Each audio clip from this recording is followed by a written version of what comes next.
Ladies and gentlemen, damas y caballeros, the secret to a good financial life is simply this. Whatever you make, spend less than that. That is literally all you gotta do to be in a good financial situation, and this simple concept is called living below your means. And in this video, I want to share 12 easy ways that you can live below your means and save more money. And the first way is focus more on what you spend rather than what you make. Now, the biggest thing that holds people back financially is that they spend so much time focusing on how much money they're making and very little time on how much money they're spending. And the reason that holds people back financially is because we don't have tons of control over how much money we make, but we do have a lot of control over how much money we spend. The truth about money is that it is very hard to make a dollar. I mean, I can tell you a handful of ways to do it, but it is very easy to save a dollar. I can tell you hundreds of ways to do it.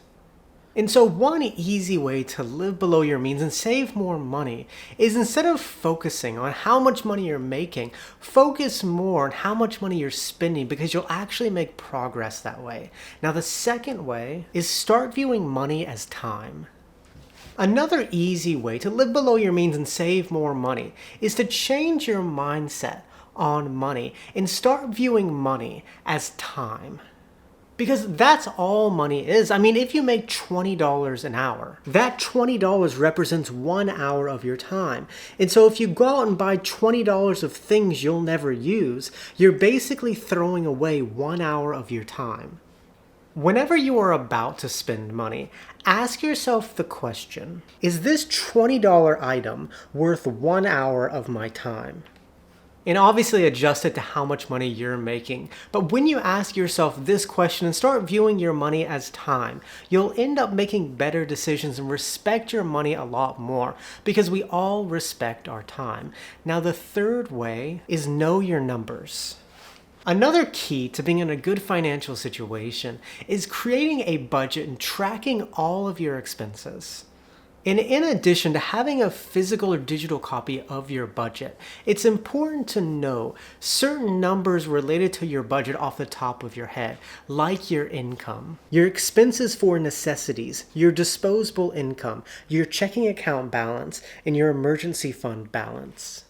When you know all those numbers off the top of your head, you're going to make much better financial decisions and you won't overspend your money. Now, the fourth way is know when more doesn't make you happier.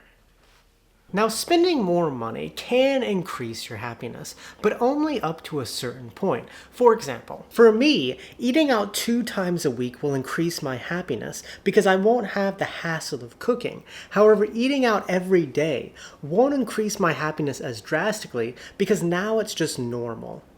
The key to sustainable financial life is making sure that you're not depriving yourself, in knowing when more increases your happiness, but also knowing when to stop, when more no longer increases your happiness.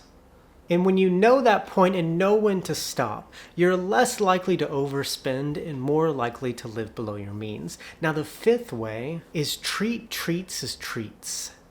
Now, to expand on this idea, the reason your happiness increases here when you spend more is because you're treating yourself to something special. However, the reason it stops increasing your happiness is because it stops being a treat and becomes normal. And so it's important to treat treats as treats. Only do things on occasion, because once something becomes normal, you stop appreciating it. But when you treat treats as treats, you'll live below your means and you'll appreciate these special things in life more. Now, the sixth way is be weird. There's a quote by Dave Ramsey that goes, "Be weird or be broke." And what he means by that is that you can be normal or broke, where you're living above your means and having financial problems, or you can be weird and live below your means but be in a good financial situation.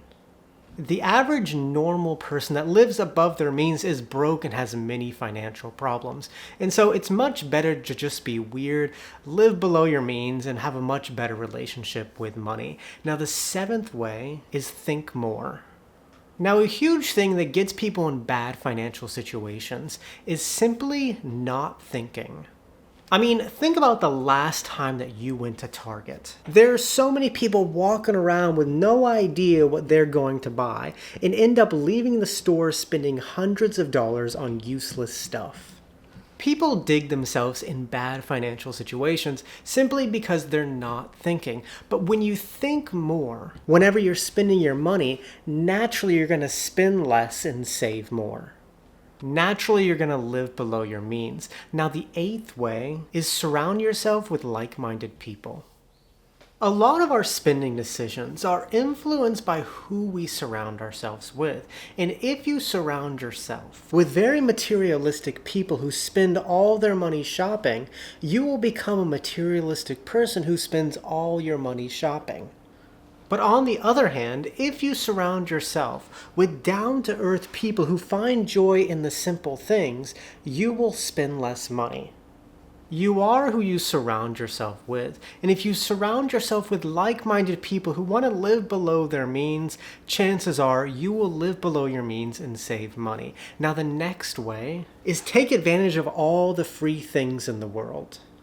Another easy way to live below your means is just to take advantage of all the free things in the world, and there are so many free things nowadays. You can get books from the library, entertainment from YouTube, events from city festivals, exercise from parks, and love from your puppy. There are so many free things in the world, and if you take advantage of them, you will spend less money and live below your means. Now, the 10th way is spend your own money instead of the bank's money.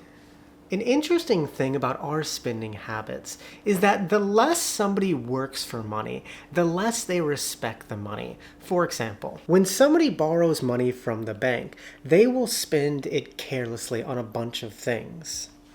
They won't respect the money as much because it's not their money. However, when people work hard for their money, they are more cautious when they spend it. And many people live above their means because the money that they're spending is the bank's money and they don't respect it because they didn't work for it. Instead of being in the habit of always spending the bank's money, be in the habit of spending your own hard-earned money, because when you only spend your money, you respect your money a lot more, think through your decisions, and ultimately spend less and live below your means. Now, the 11th way is stop seeking external validation. A huge thing that causes people to live above their means is seeking external validation from other people. I mean, I think that many people get nice cars, big houses, and nice possessions simply because they want approval from others. But the truth is, nobody cares about your possessions. Everyone has their own issues in life. If you want nice things, get nice things, but don't get nice things just because you want external validation from other people, because other people don't care what you have. And when you don't see external validation, you naturally spend less and live below your means. Now, the final way is increase your income. The final way to live below your means is to increase your income. And this isn't easy, but the more you increase your income, the more you can live a good quality of life without sacrificing anything and still having a high savings rate. For example, a salary of $3,500 a month might allow you to live a comfortable life and save a little, but a salary of $5,000 a month can afford you the same comfortable lifestyle, but you'll be able to save more. It's much easier said than done, but if you can increase your income, it's much easier to live below your means just because you're working with more money. And you can increase your income by asking for a raise, getting a side hustle, or starting a business. And again, it's much easier said than done, but increasing your income is the easiest way to live below your means while still having a high quality of life. And with that, muchas gracias, que tenga un buen día, nos vemos, chicos.